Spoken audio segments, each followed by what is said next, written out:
weakest offense that Jeff Brom has had going up against Mario Cristobal. Quarterback, Miller Moss, a former USC guy, he's all right.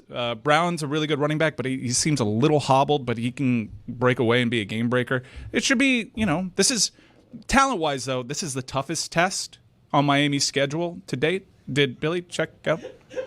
You think it's talent-wise? Wait, I don't think I agree with you there. Talent-wise on Miami's remaining schedule, I think that this is the toughest test remaining on their schedule. I think that at Pitt, maybe I have PTSD from ending a season against a freshman quarterback at Pitt with the playoffs on the line. No, that's just ACC fear on the road. Yeah, but Pitt's playing better. SMU's that'll be an interesting road test too. But I think in terms of overall talent, Louisville's probably the most talented team remaining on Miami's schedule.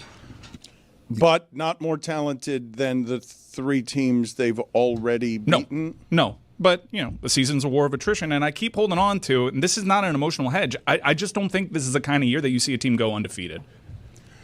You keep doing that, though, and you know what's coming your way if they lose this one. Yeah, embarrassment, shame, the rest of the nation reveling in it, and those are the stakes now, which is great. We had the conversation that if, they lost this game. Oh my what? God. Uh-oh.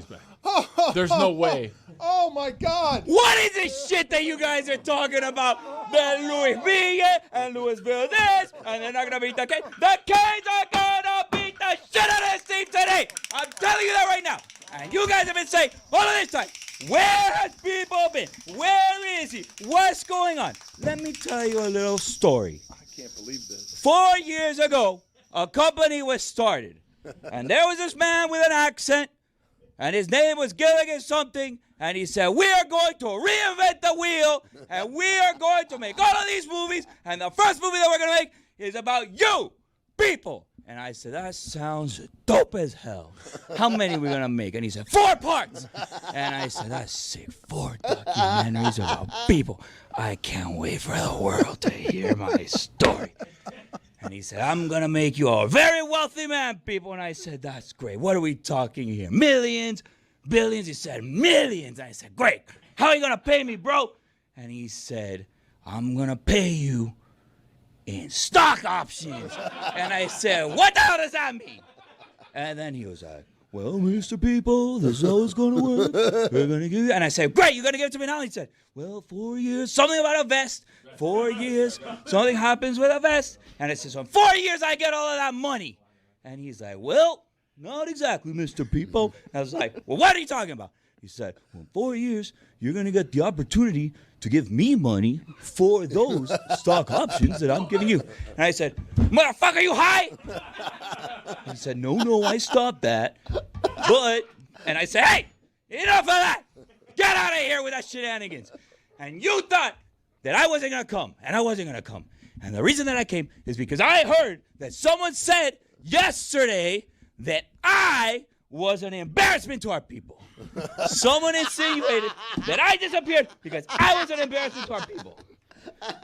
This cara chivo over there with that great shit on his face.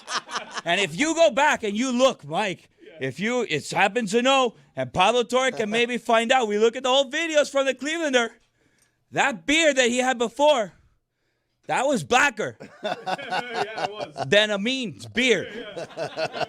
So someone needs to look into that situation.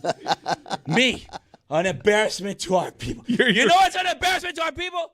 This guy can't even say reggaeton. That's an embarrassment to our People's right about that.